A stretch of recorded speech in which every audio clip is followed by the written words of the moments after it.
run given up, they don't always have to absorb the body blows. Sometimes they dish them out themselves. On third down, it's Freeman, and he'll take it into the end zone. Touchdown, Atlanta. Devontae Freeman taking it in for 14 yards out, and the Falcons continue to pour it on. And this is the kind of day a running back dreams of. They keep handing him the ball, and he keeps taking it in for touchdowns.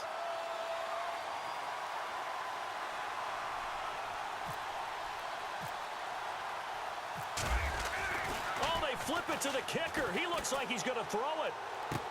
Muscles him off. Oh, a battle for it here, and this will be caught. Partner, that type of a lead, and they're going to fake it from the 15 to try and pick up a two-point play instead of kicking it through the post. Come on, man. Put that in mothballs. Come on. Come on, don't do that. Put that in mothballs. Yeah, preserve that for it. That's an ancient relic, faking it. I can understand you want to rub it in a little. You fake it when he snapped it from the 3. But from the 15, mothball that bad boy, just like my grandmother had. Yeah, in her attic, the stuff she used to preserve. Did the same. It smells terrible. And that drives coaches insane, doesn't it? When they see that happen, it just doesn't feel right, does it?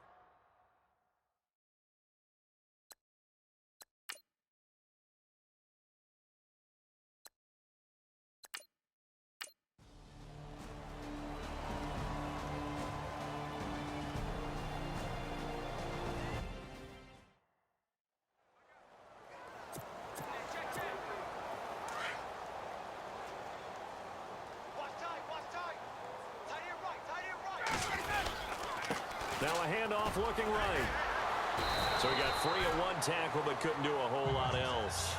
5 yards is the tally on first down. That brings up 2nd and 5. Well, Brandon, pace comes into play now because they've got the advantage. They've got the football, but they've got to be very careful about what speed they're going to play. You know, my music teacher back in New Paltz, Mrs. Bythema Bagley, used to say, don't go prestissimo when you really want to go largo. And what she meant by that is don't go too fast when you really want to go at a nice, slow, deliberate pace. I am speechless. I am without speech. He goes for 18 there as the drive will continue. I think this defense tired of seeing him run the football. This D-line probably getting sick of the O-line as well. And as I'm watching this, I'm thinking about a conversation I had with Adam Gase, the head coach of the Miami Dolphins in the offseason. He told me that he asked his running backs each week for their favorite runs. Give me your 3 top runs. And right now, you're seeing a guy that's probably using his top runs to great advantage in this game. He is in a zone. Give him 10 yards on the pickup, and that'll make it 2nd and a foot or so. Oh, that's one to warm the hearts of all those old school football players, isn't it? Tough, hard, gritty run, got behind his pads, bowled over a few people. Look at that one, right up the gut. Saw through 3 quarters, no reason to lighten up now. A nice pickup there of 11 yards, and it'll move the sticks.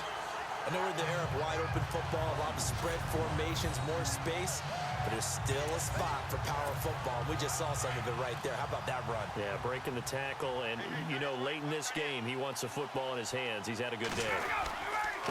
Now they try the right side here. 2 yards on the carry there. It'll be 2nd down. I once had a defensive player in the NFL tell me, if I beat and dominate the guy across from me, I'm helping my team. Well, winning one-on-one battles is always a part of the game, but when you have good team defense, as we just saw there, one broken tackle, but he didn't get away because the rest of the guys arrived to put him on the ground. That one goes for 13 yards, and it moves the sticks. When a coaching staff sees their team run the ball this successfully in the 4th quarter, they're really excited because you can plan for a running game all you want and want to press that advantage when you get it. But for the most part, it's a little bit of a surprise. And right now, they're going to keep that going, want to continue to grind out the clock because it's definitely in their favor at this stage of the game. Can they close the game out and continue to do exactly what we just saw there, and that's run the football? Now a handoff looking right, and maybe a measure of revenge there. He's had his way in this one, but this time they get him behind the line. This will be a 2-yard loss on the play, and that'll make it 2nd and 12. Brandon, it's clearly a running situation when you're up in the fourth quarter. They're going to have to stack the box and make it difficult for them to move the ball. Made it very difficult right there. Now they need to repeat that effort. And he is into the end zone for a Falcon touchdown. Devontae Freeman from 17 yards out. And the Falcons add on. And partner, are you kidding me? With this game that he's having, we are in uncharted waters like we've never seen before. Just think, if he keeps every football from all the touchdowns scored today, does he need to build a new trophy room? Yeah. A couple trophy rooms. Maybe a whole home for trophy room. What a phenomenal performance, and I'll guarantee you, he's going to reward the rest of the offense.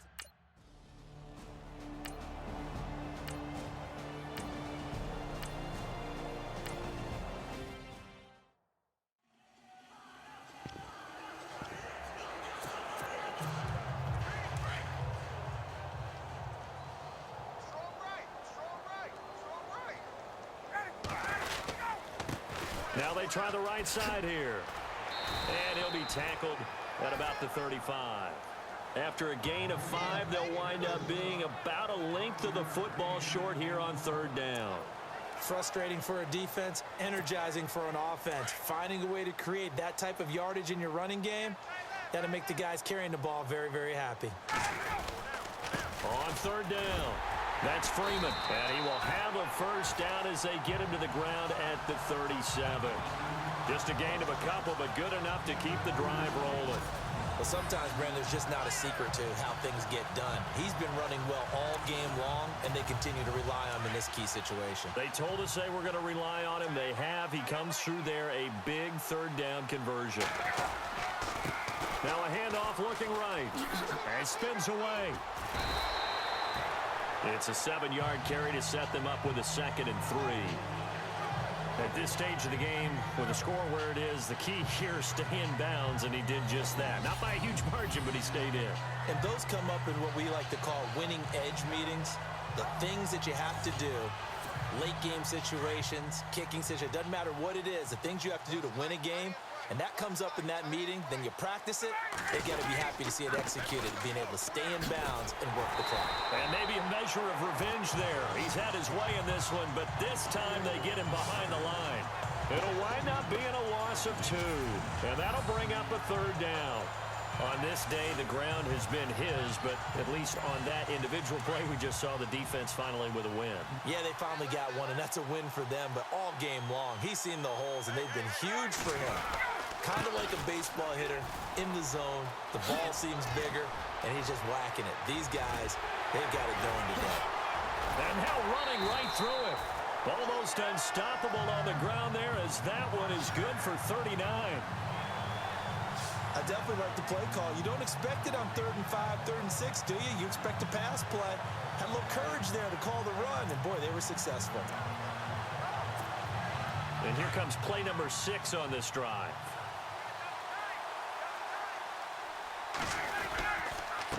Gonna give this time to the tailback. He's dropped just inside the 20. A little second effort there, but couldn't find a whole lot of space. 2 yards on the pickup there. It'll be 2nd and 8. Doesn't matter who you're rooting for in this game. The effort of the man with the football, getting away from one and trying to turn forward and get some yardage, I really liked what he did there. Now they try the right side here. He lost 2 there, and it's 3rd down.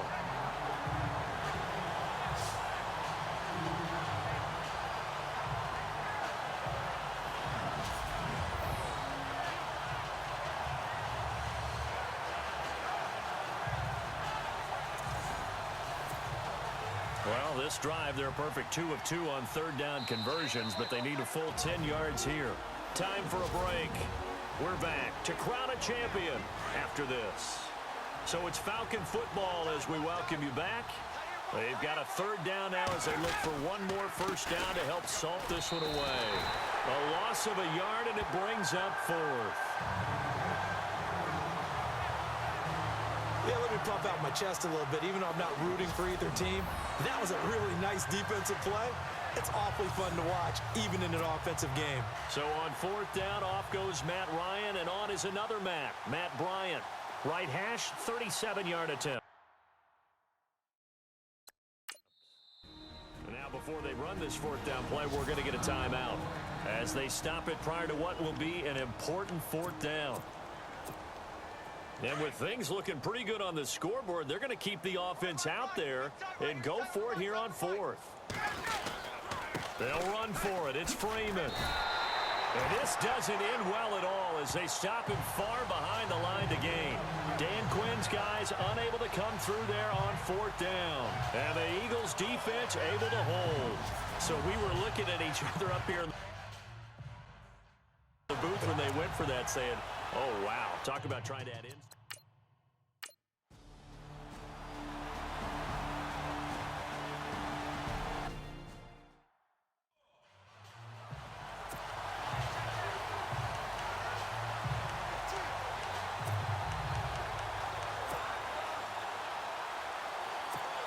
Here are the Falcons as their offense heads back onto the field. And this game comfortably in hand. The scoreboard speaks for itself, but you still got your starting quarterback out there.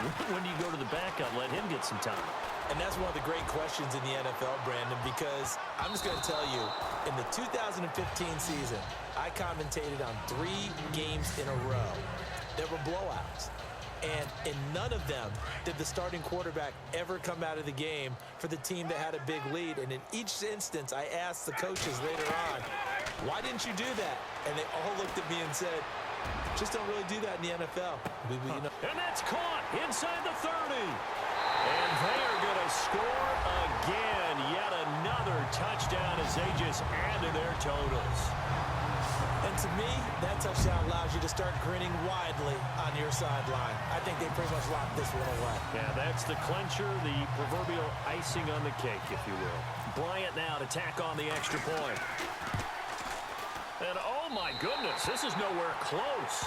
Well to the right and no good.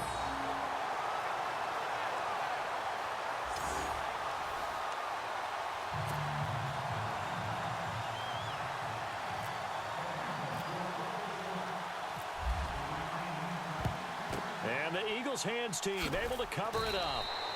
Well, fourth quarter, they felt like they needed the football back. Unfortunately, they couldn't get it.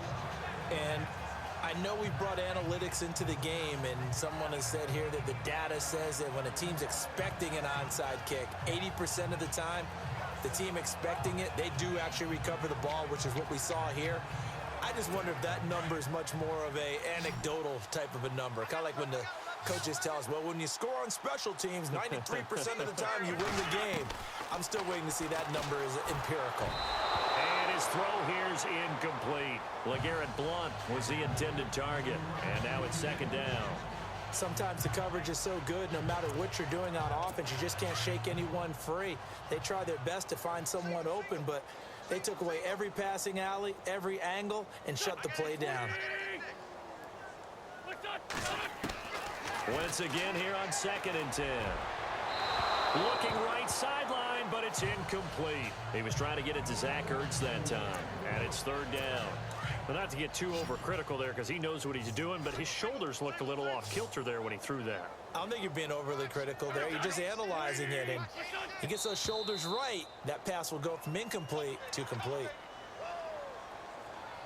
False start, offense.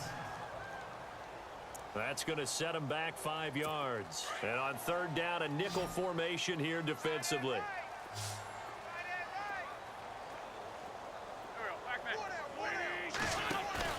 Play action to Sproles. Wentz. And Jeffrey's got it. And he'll get this one down near the 20-yard line.